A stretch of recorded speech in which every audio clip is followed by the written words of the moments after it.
Next, on Currents News, never forget. Today's ceremony at Ground Zero, marking the 19th anniversary of the terror attacks on 9/11, may have changed because of the pandemic, but the message is the same. And Brooklyn pastor and NYPD chaplain Msgr Robert Romano was at Ground Zero on that fateful day, and it lives with him every day. He'll be here with his thoughts. One woman's mission to raise awareness after her husband's death from COVID-19 as she remembers his heroic actions on 9/11 19 years ago. I'm Jessica Easthope, and that's ahead. Plus, we'll tell you about the effort underway to make the annual Tribute in Light an everlasting memorial. The news starts right now.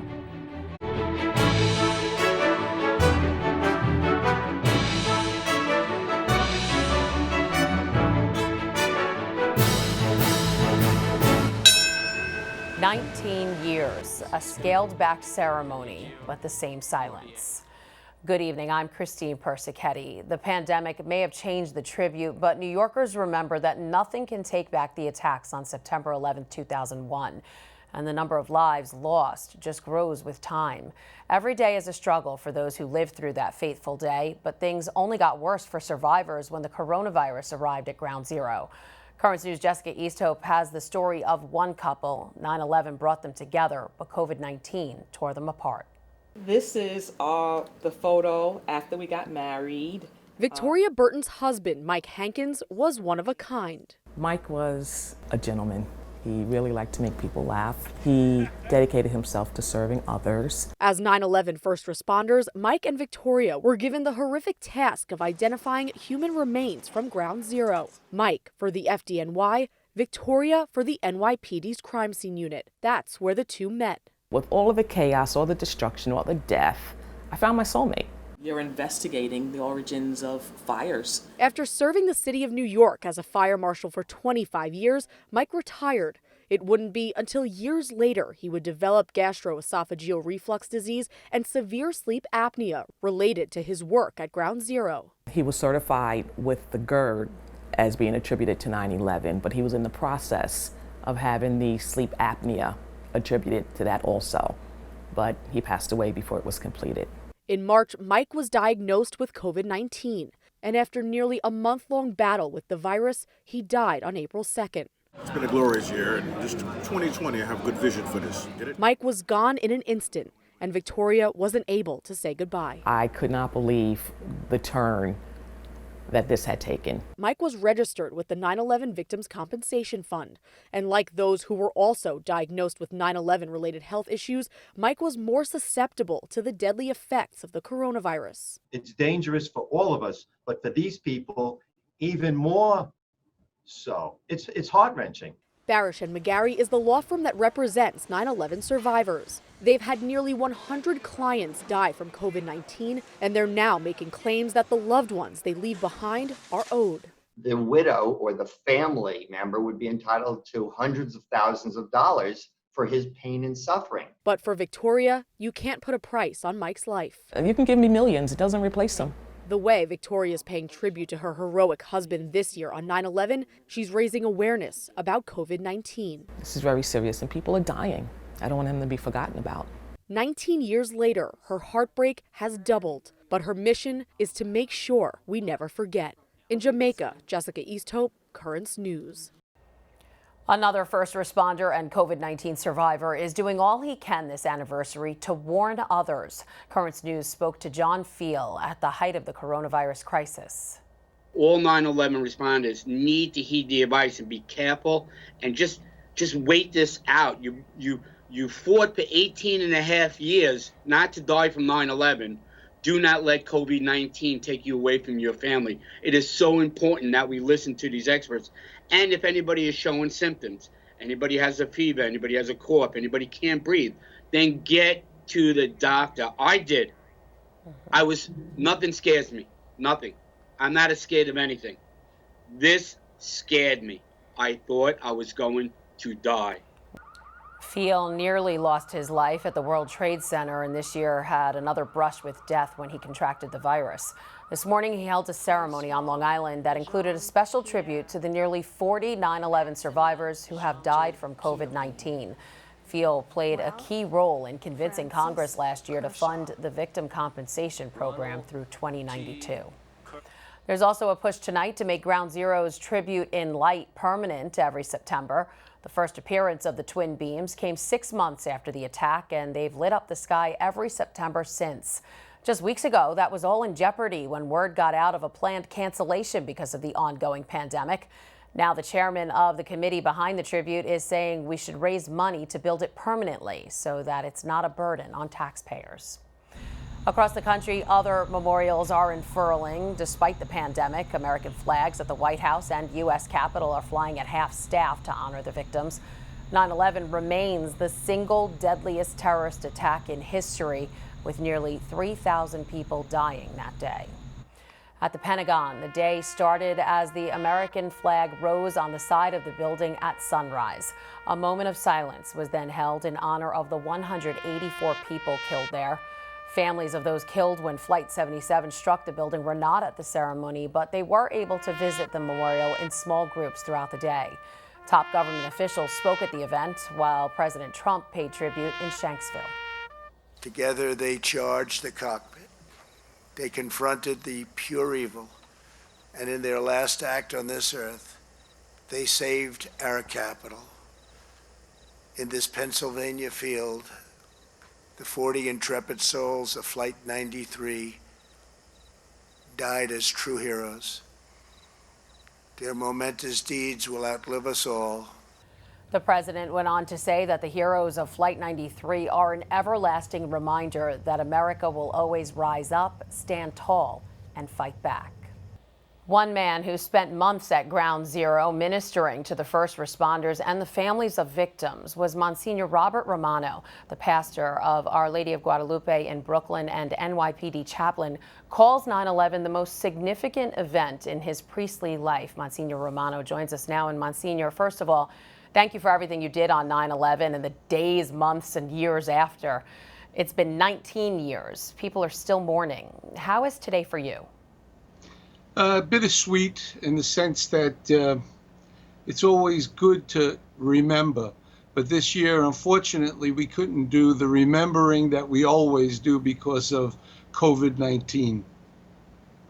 Yeah, and so it's a difficult time for the families, you know, to get them in, everybody wearing masks and all that. So, and it was really an abbreviated ceremony. Yeah, I wanted to ask you about that. I know the remembrances were different. There were two separate ones held in Lower Manhattan, and you know, there were no live readings of the names. The victims' families couldn't hold up their pictures and tell their personal stories. So what was the feeling down there today? Well, there was the Tunnel to Towers group that had a ceremony. I was not there. Mm-hmm. I was at the other one at the site, the memorial site. Right. And it was different because we started with the Star Spangled Banner, and then they went into pre-recorded names of those who were killed that day. Mm. And there was something missing. You know, they used to have a choir of children come and sing. They had people playing music during the names and all that, and it wasn't there today. I think at first they weren't going to even have anything, but I think that because the families persisted, and they say we have to remember, and you know, one way or another, it happened. Sure. 2,977 people died that day, countless others after because of 9/11 related illnesses. You spent a lot of time at Ground Zero. How is your health? Thank God, good. Mm-hmm. I am part of the testing, and I go regularly for that, and God has been good to me. And you know, New Yorkers are strong. We're tough. Do you think what we went through during 9/11 gave Brooklyn us? People are tough. Brooklyn people are tough. Brooklyn people are tough. I think all New Yorkers are tough. I'm from Queens. Do you think what we went through during 9/11 and after gave us the strength to get through anything, like right now, the coronavirus pandemic? Well, I would say that everyone that I've spoken to in the police department, they all say that the coronavirus was worse than 9/11. 9/11 was something that we dealt with that day. It was It was in one spot, and that was it. We didn't realize, though, that people would still be dying as of last week, people dying of 9/11 disease. Right. But I think the coronavirus was the one that everybody said that this is much worse than anything that they experienced at 9/11. Wow. Talk a little bit about how faith helped us get through 9/11 back in 2001 and even today. Well, I always say faith was important that day. We needed somebody to help us. You couldn't do it on your own. The cops, the machismo of the cops, it didn't work. They needed something. And so on the first Sunday after that Tuesday of 9/11, we began saying Mass at Ground Zero. And we started with 17 cops, and by the end, when they took the last piece of metal out of Ground Zero, I said Mass. They closed the street on Greenwich and I forget now what the other street was, but they closed the street down, and I said Mass. There were thousands of people. Wow. I never dreamt that I would say Mass in Lower Manhattan like that, but I would tease them every week when they came to Mass and say, give me 20 minutes, I'll give you faith. Great. All right, NYPD chaplain Msgr Robert Romano, thank you for spending part of your day with us. Thank you, Christine. Cardinal Timothy Dolan was not the Archbishop of New York 19 years ago. He was still across the country in his home diocese of St. Louis. But all these years later, he has come to see that his second home is still grieving. And in a special message today, he hopes New Yorkers can find solace in tomorrow, like they did on September 12th. It was a real sign to this community, and I think to the nation, wouldn't you agree, of the power of dying and rising, death and resurrection.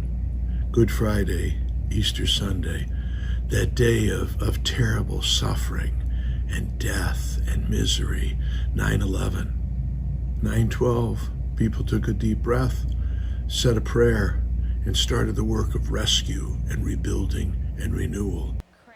Cardinal Dolan went on to say that September 12th was the day New Yorkers started to rebuild, and that hasn't stopped yet. We'll have more of the sights and sounds from today's 9/11 memorial at Ground Zero later in the newscast. And right after the break, the latest advice about coronavirus from the country's leading infectious disease expert, Dr. Anthony Fauci.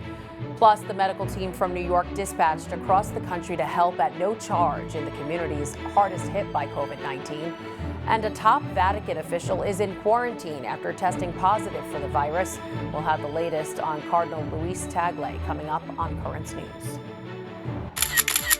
Now you can help us put your faith in the news. The next time you capture a newsworthy event, send us your pictures or video. It's easy. Go to netny.tv/send us, and you may see your submission on Currents News.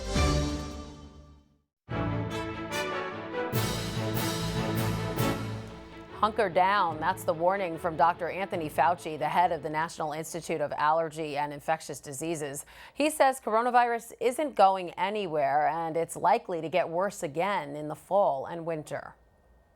I just think we need to hunker down and get through this fall and winter, because it's not going to be easy. We know every time we lift restrictions, we get a blip. I mean, it's whack-a-mole. Speaking at Harvard Medical School, Fauci said it's hard to predict at this point how the flu may play into the pandemic this winter. Fauci said he still believes a coronavirus vaccine will be available by late this year or early 2021. When the pandemic spread across the United States, a New York-based health organization committed to serving underprivileged patients was called to help. Medical teams were sent to communities that were hardest hit by COVID-19. Currents News' Emily Druby has the story.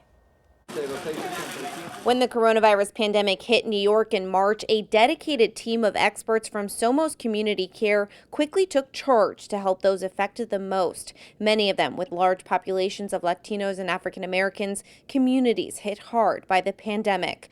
SOMOS is a network of healthcare providers that serves Medicaid members in New York. They have close to 800,000 patients, mostly in underserved communities. Now they're being sent to states like Texas, Florida, Arizona, and Georgia to help there. When the pandemic developed in New York, those states sent personnel to New York to help, to express our solidarity at the request of the governor.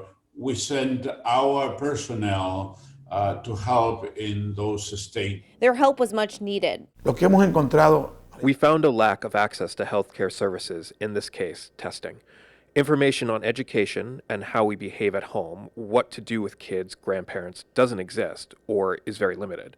That's why we have this problem that so many people are getting infected in these places, because people haven't been educated about the situation as they were in New York. SOMOS has treated over 3,500 patients in Houston, Texas. Many had been struggling to get a testing appointment before they showed up. There are a significant amount of Latinos and African Americans living in this city. They were happy to come in, and they were happy to see people that will speak their language, that won't ask for an ID, that were welcoming them into the centers. So it was very amazing to bring this opportunity to the states, and they were extremely grateful. They've also been in cities like Savannah, Tampa, St. Petersburg, and Miami Lakes, all areas with many undocumented immigrants who can sometimes have trouble accessing health care. At each of the sites, we have anywhere between 3 and 5 staff members that help on a daily basis with setup of testing, with registration. All of SOMOS' services have been free. In addition to health care, they've also helped to distribute meals and set up a 3-language call center for people to distribute information during the pandemic. Emily Druby, Currents News. Get ready to pay more in taxes. Governor Andrew Cuomo is threatening to raise them thanks to COVID. The governor says if federal lawmakers don't provide the state with funding, the financial hole caused by the pandemic will have to be filled by other means. Cuomo mentioned taxes, cuts, and early retirements. New York City is first in the nation when it comes to the highest state and local taxes. Meanwhile, the CEOs of some of New York's biggest companies are demanding the mayor crack down on crime and address quality of life issues that have come up since the pandemic took hold. The heads of some 160 major corporations, including Macy's and MasterCard, wrote a letter to Mayor Bill de Blasio saying there's widespread anxiety among their employees about returning to work. At least 16 New York City public school teachers have tested positive for coronavirus, according to the union representing teachers. And they all teach at different schools and were checked before returning to the classroom.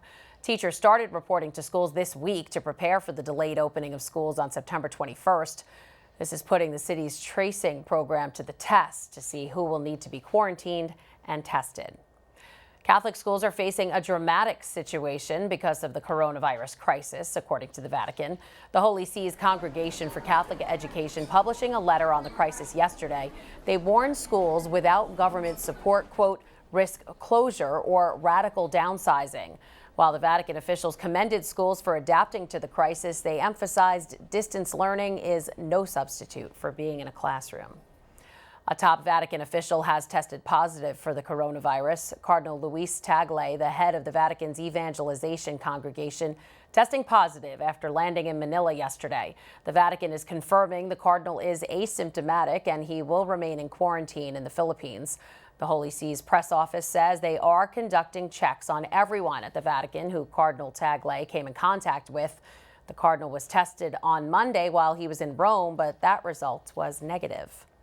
Pope Benedict's personal secretary is in the hospital tonight. Archbishop Georg Ganswein reportedly has been admitted with severe kidney problems. Archbishop Georg has been the former Pope's personal secretary for 17 years. He accompanied Benedict last June when he returned to Germany to visit his sick brother and represented the Pope Emeritus at his brother's funeral in July. Still to come on Currents News, organizers for the March for Life have decided on the theme for next year's event. We'll tell you what it is. And this was a special delivery that the new mom wasn't expecting at all. The story is coming up after the break. But before we go, do you have a story idea or want to share a tip? Email us at newstips@desalesmedia.org or call our 24-hour number, 718-517-3122. We'll be right back.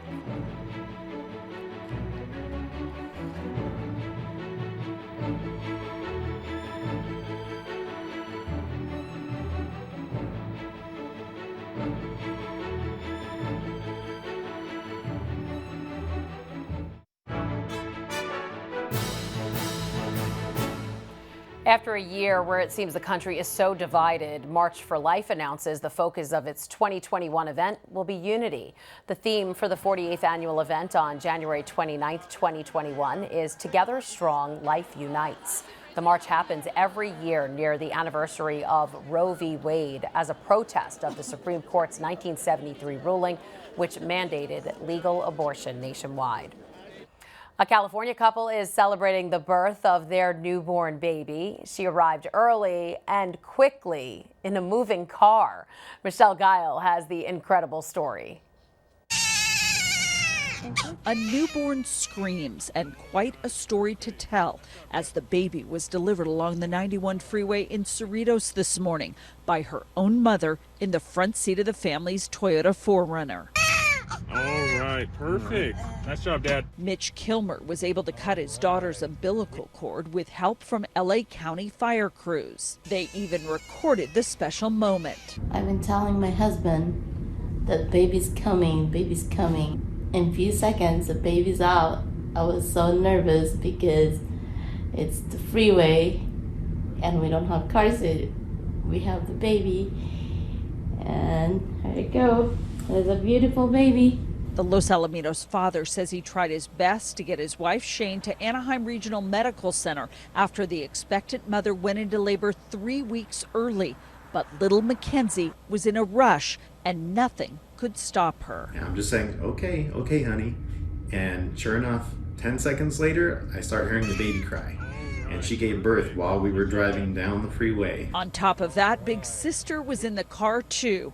Baby is perfectly healthy. Mom is doing great and realizing that these hasty deliveries may run in her family. In Shane's family, her mother actually gave birth to her sister on a 3-wheeled motorcycle on the way to the hospital. So I guess this is a regular thing for our family. Again, that was Michelle Guile reporting. We hear mom and baby are doing fine and were released from the hospital today. And that is Currents News. I'm Christine Persichetti. Thank you for joining us because we are putting your faith in the news. Before we go, we leave you with one final tribute to that tragic day 19 years ago. To the brave men and women who risked their lives to save others, we thank you. To the family and friends of lost loved ones, you remain in our prayers.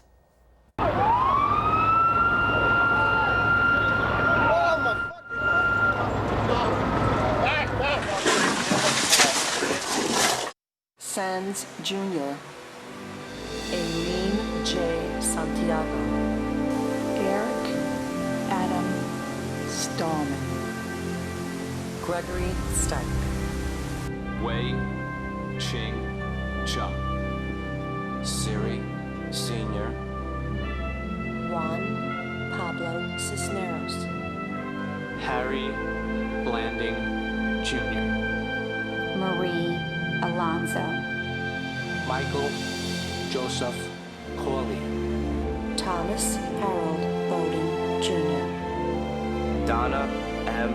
Bowen, Kimberly S. Bauer,